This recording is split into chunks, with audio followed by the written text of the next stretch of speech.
Hello medical ফাইটাররা 2024, আশা করি তোমরা ভালো থাকার কথা না, যদিও তোমাদের আর মাত্র 20 দিন সময় আছে। সো এই 20 দিনে তোমরা অনেকই কমন কিছু ভুল করো, যেটা হচ্ছে এই শেষ সময় করা যাবে না। সো এই তোমাদের কিছু কমন ভুল নিয়ে আমি আজকে কথা বলবো। যদি প্রথমতেই বলি যে প্রথমত হচ্ছে তোমার অনুশীলনী প্রশ্ন রিভিশন, যে তোমরা অনেকেই এখনও দ্বিধাদ্বন্দ্বে আসো যে এবার এই বছরে কি অনুশীলনী প্রশ্ন থেকে আসবে কিনা। একটা জিনিস খেয়াল করো যে প্রত্যেক বছরই কিন্তু যে একটা হিউজ পরিমাণ প্রশ্ন অনুশীলনী থেকে আসতে দেখা গেছে। সো এই বছরেও একটা অনেক অংশে মানুষের কনফিউশন যে এই বছর কি আসবে, কারণ এই বছরে তো অনেক কিছুই ঘটে গেল। তোমরা দেখলা যে এই বছরে যদি অনুশীলনী থেকে আসবে কি আসবে না তার কোনো গ্যারান্টি নেই। এই বছরে অনুশীলনী থেকে আসুক বা না আসুক সেটা আমাদের দেখার বিষয় না, কিন্তু আমরা অনুশীলনী পড়বো, এটা হচ্ছে আমাদের কথা। আমরা অনুশীলনী কেন পড়বো? কারণ তুমি একটা জিনিস লক্ষ্য করো যে যেহেতু প্রত্যেক বছরই আসতেছে অনুশীলনী থেকে, তাই এই বছরে যে আসবে না তার তো আমরা কোনো গ্যারান্টি দিতে পারতেছি না। আর অনুশীলনীর শেষের প্রশ্নগুলো কীরকম করে সাজানো সেটা তুমি কি লক্ষ্য করেছো? কারণ অনুশীলনীর শেষের প্রশ্নগুলা ইম্পর্টেন্ট প্রশ্ন সম্বলিত প্রশ্নগুলো দিয়ে সাজানো। সো আমরা এটা কোনোভাবেই তো স্কিপ করতে পারি না। আর যদিও আসে সেটা কি আমাদের জন্য কি লাভজনক? কখনো তো আমাদের জন্য কি ক্ষতি না। সো আমরা অনুশীলনী প্রশ্ন অবশ্যই পড়বো। আর আমি যদি আরেকটা উদাহরণ দিয়ে তোমাদেরকে বুঝাই, ধরো কম বেশি অনুশীলনী প্রশ্ন আসে, এটা সবাই জানে মেডিকেল ভর্তি পরীক্ষার্থীরা। সো এখন তুমি যদি এই জিনিসটা স্কিপ করো তাহলে কি তুমি তোমার নিজের থেকে ফাঁকি দিলা।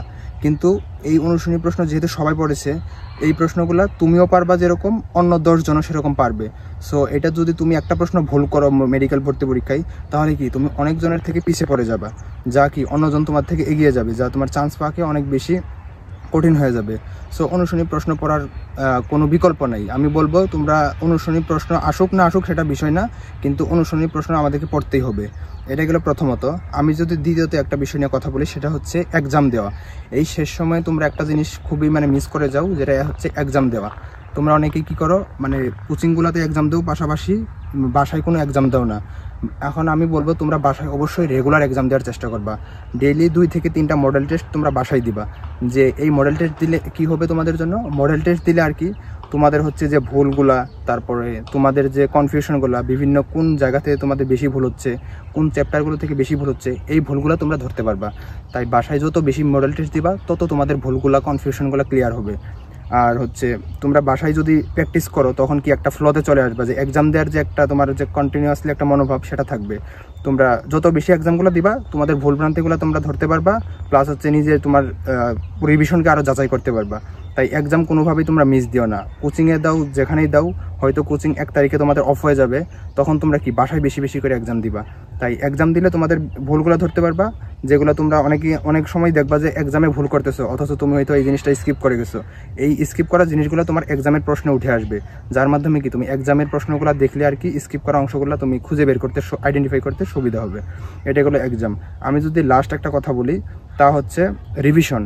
তোমরা অনেক সময় শেষ সময় এসে কেন জানি রিভিশনটা দিতে চাও না, যা অনেক বেশি জরুরি। কারণ শেষ সময় যে যত বেশি রিভিশন দিবে সে তত বেশি অন্যদের থেকে আগিয়ে থাকবে।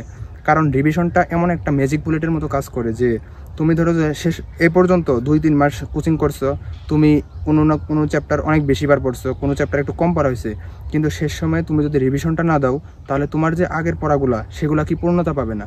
কারণ তুমি যদি শেষ সময় রিভিশনটা না দাও, এই রিভিশনের অভাবেও কি তুমি অনেক প্রশ্ন কি কনফিউশনে থাকবা, অনেক জানা প্রশ্ন তোমার ভুল হবে, যা তোমার রিভিশন দিলে এই প্রশ্নগুলো হচ্ছে ক্লিয়ার হবে। এখন যদি অনেকেই বলে যে ভাই ইফেক্টিভ ওয়েতে কীভাবে রিভিশন দিব, ইফেক্টিভ ওয়েতে রিভিশন দেওয়ার একটা উপায় হলো তুমি এই শেষ সময়ে সব কিছু পড়তে যাবে না। কারণ সব সময় তোমার এই যে লাস্ট এই মুহূর্তে আর মাত্র কয়েকটা দিন আছে, এই সময় তোমার সব কিছু আসলে পড়া সম্ভব না।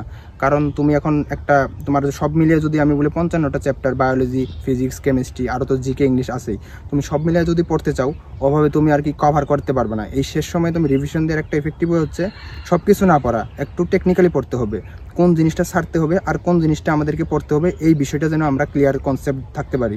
যে আমাদের তুমি তো এখন অলরেডি 2-3 মাস কোচিং করছো, আগে থেকে পড়ছো, অবশ্যই তুমি অভিজ্ঞ যে এই বিষয়ে কোন জিনিসটা আমার বেশি ইম্পর্টেন্ট আর কোন জিনিসটা আমাদের জন্য কম ইম্পর্টেন্ট, কোনটা আমি ছাড়বো আর কোনটা আমি পড়বো। এই জিনিসটা যদি তোমরা ধরতে পারো তাহলে তোমাদের কি রিভিশন দেওয়াটা সবচেয়ে বেশি হেল্পফুল হবে।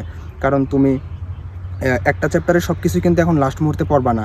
যে জিনিসগুলো তোমাদের মেডিকেল ভর্তি পরীক্ষার আসার মতো সেই টপিকগুলোই তুমি এখন দেখবা। তাহলে তুমি আর কি কম সময়ে অনেক বেশি রিভিশন দিতে পারবা। শেষ সময়ে তুমি কম সময়ে যত বেশি রিভিশন দিতে পারবা তত বেশি তোমার জন্য ইফেক্টিভ হবে। আশা করি আমার প্রত্যেকটা কথাই তোমরা বুঝতে পেরেছো। সো এটাই হচ্ছে লাস্ট কথা। আমি যে বিষয়গুলো তোমাদেরকে উল্লেখ করলাম, যে কমন মিস্টেকগুলো, এগুলো যেন তোমরা কোনোভাবেই এই মিস্টেকগুলো লাস্ট মুহূর্তে করো না। শেষ সময় বেশি বেশি রিভিশন দাও, বেশি বেশি পড়তে থাকো। সবার জন্য শুভকামনা রইল। দেখা হবে আমার ক্যাম্পাসে ইনশাআল্লাহ। সবার জন্য অনেক অনেক দোয়া ও ভালোবাসা রইল। আসসালামু আলাইকুম, ধন্যবাদ সবাইকে।